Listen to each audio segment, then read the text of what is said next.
Hey there guys, how you doing? It's Cyb Ayaz signing on in with the new Masterclass for 2022, end of 2021 for Abelton Lite 11.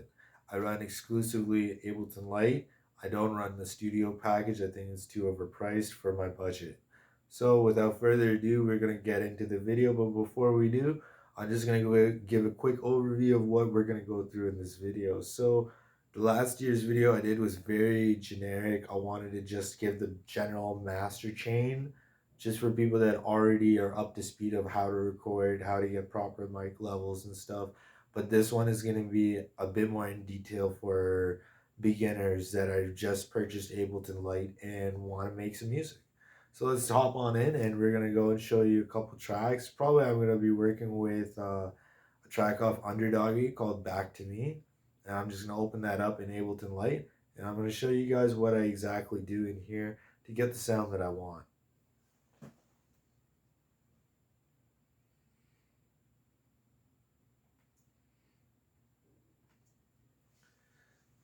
So I'm opening up Ableton 11 Lite, and I just have my speaker on. This is just a Bluetooth speaker going and running an aux right now. I'm going to show you guys my hardware setup too at the end of the video. So I'll go through the mic settings and all that. Actually, you know what? We can do that right now. Well, one thing at a time. First, we'll do the beat layout and everything. Then I'll do the everything one at a time. This will probably be a 10-minute video. I'm freestyling this, by the way. Oh, okay. So file open recent.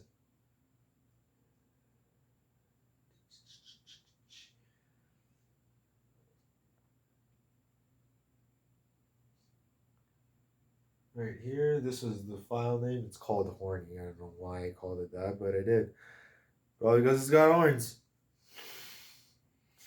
Okay, so if we, I'm gonna bring this in close now so we can find out what we're doing, and I'm gonna walk you through what's going on here. So this is Ableton Lite, and this is the entire project. This is what it looks like, top to bottom. We have a chord analog brass. I've freezed it. It's just a MIDI sample that is in stock Ableton. That's the first one right here. So that track is just the brass. The track under it, directly under it, is my drums. And then underneath that is my vocals for everything. And as you can see, there are a lot of micro edits here because I believe in nudging things and stuff like that too. It's absolute best placement that I can get. So even though I do everything and mostly it's on beat, I do a lot of nudging to make sure that I get that crisp sounds always on beat. So let's see if I can do this selfie thing. Turn it around. Oh, I think I just took a picture. Okay. Anyways, so this is the beat. Uh, we're just gonna look at the plugins. I'm not gonna tell you how to make chords and stuff like that or whatever. But if you see on the first one, right here, the first track, the brass, there's no plugins at all. I just ran it completely dry. The second one is a Rhythm Rager drum kit that I used in Ableton. It's a stock drum kit, and that's how it is. No plugins I put on it. I just automated a few things on it, and we'll talk about automation in a bit. And then this is the last track, the Audio 3, which is my vocals. If you can see this M auto pitch, this is where the plugins start coming in. So M auto pitch is my auto tune. I use Keys Bright, which is a stock plugin EQ. I also put on the high pass filter as well. And then I use classical compression at 4:1 ratio. And then I just play around with the threshold and I keep the out at around 3 decibels out. If it's a little bit over or under, it's fine. And then I add a filter, only the good parts. I put the envelope usually really drastic and dramatic just so I can get the effect that I want on this song, really in your face. Uh it's got an LFO on the vocals, so that's why it sounds like it's going left to right, my vocals. It's because it is. It's because it's got a filter on it. And that's about it. It's pretty simple actually. Very simple chain. And if you look at the waves of my vocals, they're all pretty much around the same level, which is about mid level, which is around where the same vocal level that you want to get your raw vocals out at is around mid level so that you can turn them up later.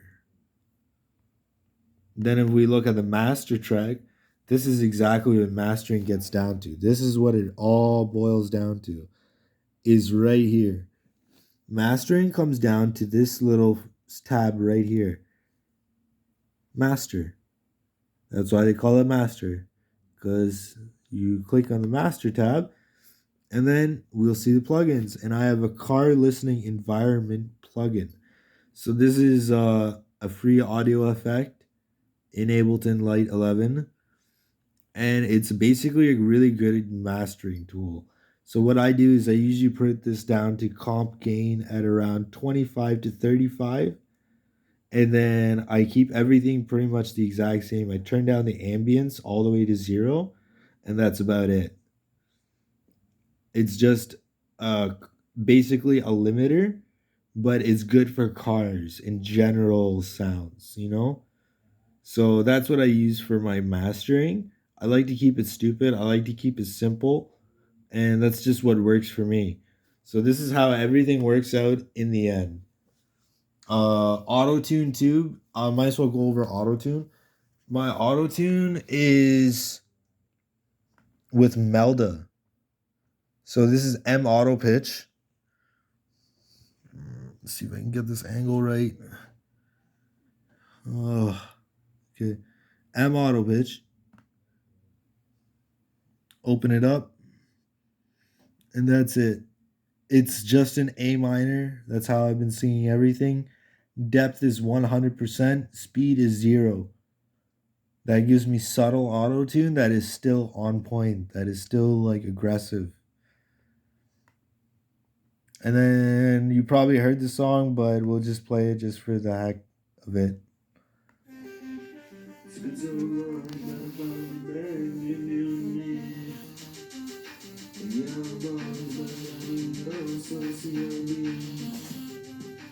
Without you,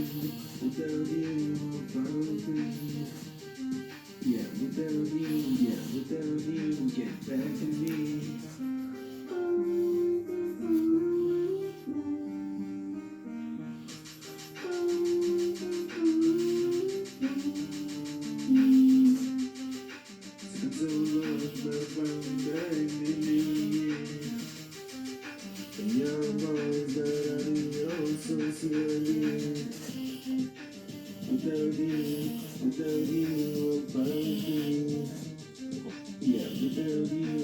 Without you, get back to me.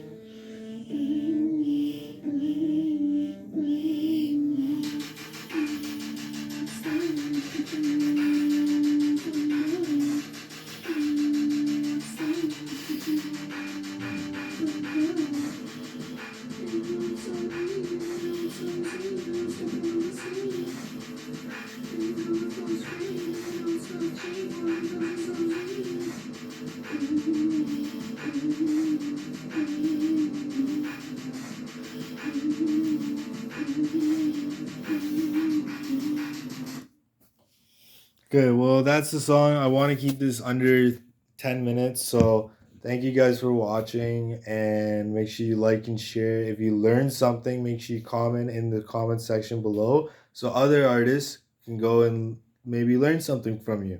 And you can become CYB too. All right, guys. Have a good one.